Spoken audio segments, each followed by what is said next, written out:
Salut tout le monde, j'espère que vous allez bien. Alors aujourd'hui, je voulais vous dévoiler ma nouvelle technique pour apprendre. C'est une version de la technique Feynman, mais un petit peu améliorée, vous allez voir. Avant de commencer, je tenais à vous annoncer la sortie de mon tout nouveau livre, Booster votre mémoire en 28 jours, spécial études de médecine. Donc si vous êtes étudiant, que vous commencez ou que vous avez commencé ou que vous connaissez quelqu'un qui a commencé des études de médecine, alors ça peut être vraiment très intéressant de lui offrir mon nouveau livre. Vous allez apprendre chaque jour pendant 28 jours un cours de médecine différent. Donc ça fait 4 semaines de cours et comme vous pouvez le voir dans ce livre, il y a énormément de graphiques, énormément de diagrammes, c'est ce que j'ai voulu. D'autre part, on reste dans le monde des études puisque j'ai un deuxième livre à vous conseiller, celui de mon collègue et ami Damien Briand qui a sorti le livre Help, je veux réussir mes études.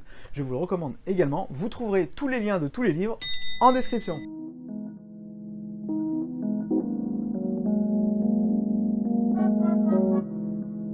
Alors pour cette nouvelle technique d'apprentissage, je vais me baser sur quelque chose qui existe déjà, mais qu'on va un petit peu améliorer. Je vais parler de la technique Feynman. Un petit rappel de ce qu'est la technique Feynman. Elle est tirée du professeur Richard Feynman qui avait la réputation d'être un excellent pédagogue sur des cours vraiment très difficiles.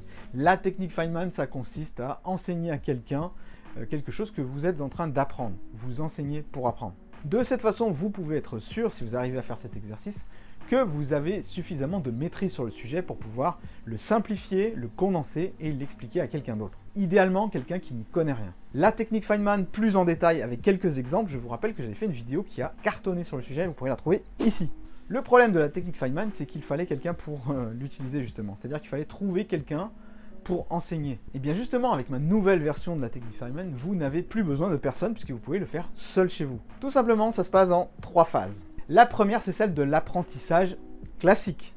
Vous allez prendre votre cours de façon tout à fait classique, vous allez le lire, vous allez regarder des vidéos sur YouTube ou sur n'importe quelle plateforme pour essayer de clarifier les choses que vous ne comprenez pas. Vous allez prendre vos notes tout à fait habituellement. Je vous recommande toutefois d'utiliser le système de notes de la méthode Cornell. Alors c'est encore une autre méthode que vous trouverez ici, elle est spécifiquement dédiée à la prise de notes. Si vous voulez prendre des notes de façon efficace, je ne peux que vous recommander la méthode Cornell. Donc une fois que vous apprenez votre cours, une fois que vous l'avez appris, c'est là que se passe maintenant la grande phase d'apprentissage. Pour vous tester, il est temps d'utiliser une vidéo. Vous allez vous filmer, oui, vous allez vous filmer seul chez vous, en train d'enseigner quelque chose, comme si vous passiez un oral sur le cours que vous venez d'apprendre. En faisant ça, il va se passer plusieurs choses. La première, c'est que, contrairement à un apprentissage classique, vous ne faites pas qu'utiliser des notes, des prises de notes, des écrits, etc. Vous utilisez également la voix, et vous faites travailler votre mémoire auditive, parce qu'au moment où vous allez réciter un petit peu ce que vous apprenez à votre voix, au moment où vous allez essayer d'enseigner quelque chose, vous allez vous entendre parler, et cela va faire en sorte que vous allez mémoriser bien mieux le cours. Vous allez également faire travailler votre corps, quand vous expliquez les choses, et ça n'a l'air de rien, mais quand vous enseignez quelque chose, avec des mouvements par exemple, je fais beaucoup de mouvements avec mes mains, quand vous enseignez quelque chose avec vos mouvements, eh ben, le corps s'en souvient, votre mémoire s'en souvient également, et ça peut vous faire autant de petites aides si le jour J, vous avez besoin de retrouver une information. On appelle cela la mémoire kinesthésique, et cette mémoire est particulièrement importante. Elle est également utilisée lorsque vous écrivez les choses. Donc oui, c'est celle que vous utilisez de base lorsque vous prenez en note quelque chose, ou lorsque vous faites des mouvements, ou lorsque vous écrivez les choses. Je vous recommande également d'utiliser la mémoire visuelle, c'est-à-dire que tout ce que vous allez pouvoir voir dans vos prises de notes en mettant un max de couleurs ou en faisant des cartes mentales peut-être, un petit tutoriel sur les cartes mentales, c'est par ici. Bref, vous utilisez absolument toutes les façons d'apprendre, que ce soit auditif, visuel ou kinesthésique, et vous vous prenez en vidéo. Alors oui, je sais, c'est un petit peu difficile de se prendre en vidéo, surtout si vous n'avez pas l'habitude. Pour moi c'est facile, et encore ça n'a pas toujours été le cas. Mais si vous n'avez pas l'habitude, ça peut être un peu intimidant. Mais je vous recommande quand même de le faire. Déjà parce que si un jour vous avez un oral, quel que soit le sujet, même pas forcément votre cours, vous allez être parfaitement à l'aise, surtout si vous faites cette nouvelle technique systématiquement après chaque cours important. En faisant ça régulièrement, vous allez développer une aisance à l'oral, et cette aisance, elle va se répercuter sur votre confiance en vous et sur votre faculté à retrouver les informations. Parce que les trous de mémoire, ils arrivent aussi parce que vous n'avez pas confiance en vous. Une fois que vous avez pris votre vidéo, que vous avez tenté de restituer votre cours pour l'enseigner à quelqu'un, vous allez uploader votre vidéo en non répertorié sur YouTube, ou bien vous allez tout simplement la garder pour vous et la revisionner. Lorsque vous revisionnez, c'est la troisième phase, c'est la phase du test en fait, si on peut dire. vous allez critiquer votre vidéo. En fait, vous allez devenir un petit peu votre propre juge. Votre propre juge, votre propre jury.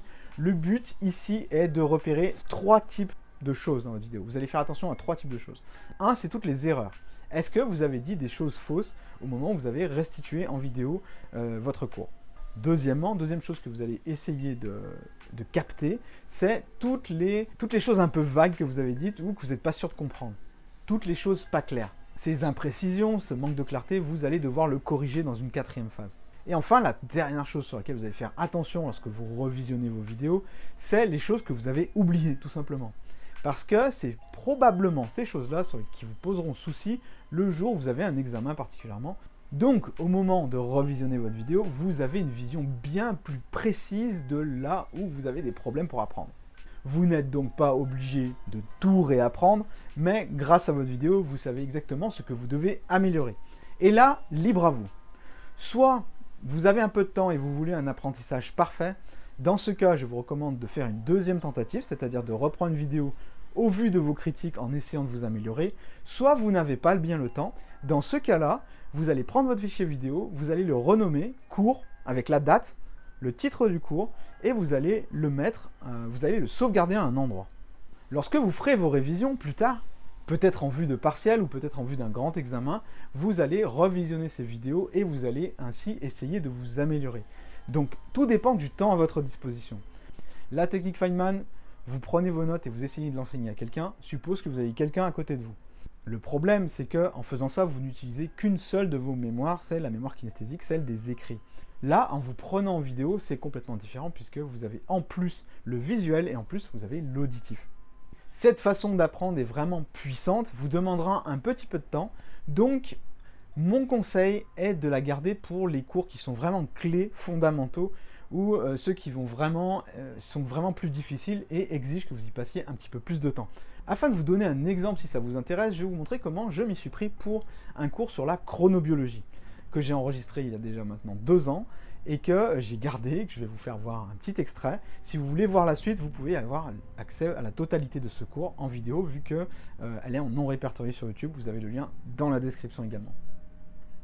Cela vous donnera une petite idée de comment je m'y suis pris sur un cours qui comportait quand même une 20aine de pages et que j'ai résumé en 3 minutes de vidéo.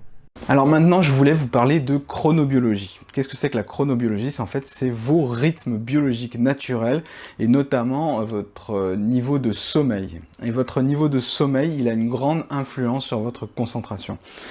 En fait, la plupart des gens ne réagissent pas par rapport à leur rythme chronobiologique, c'est-à-dire qu'ils vivent en décalage par rapport à leur rythme chronobiologique. Vous avez un rythme naturel de sommeil pendant lequel vous vous couchez naturellement et vous vous réveillez naturellement. Et cela est dû à des flux hormonaux qui vous traversent tout au long de la journée, en fait.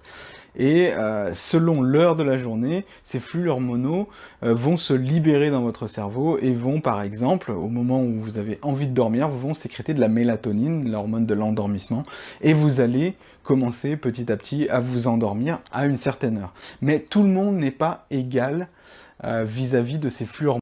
À vous de me dire si vous avez compris ce que j'ai essayé de vous passer et comment j'aurais pu m'améliorer si vous voulez. Voilà, c'était Jean-Yves, j'espère que cette vidéo vous a plu. Si c'est le cas, n'hésitez pas à vous abonner, ça me ferait vraiment plaisir, c'est vraiment un signe de soutien et cela m'encouragerait à continuer. Je vous dis à bientôt pour la prochaine vidéo. Salut!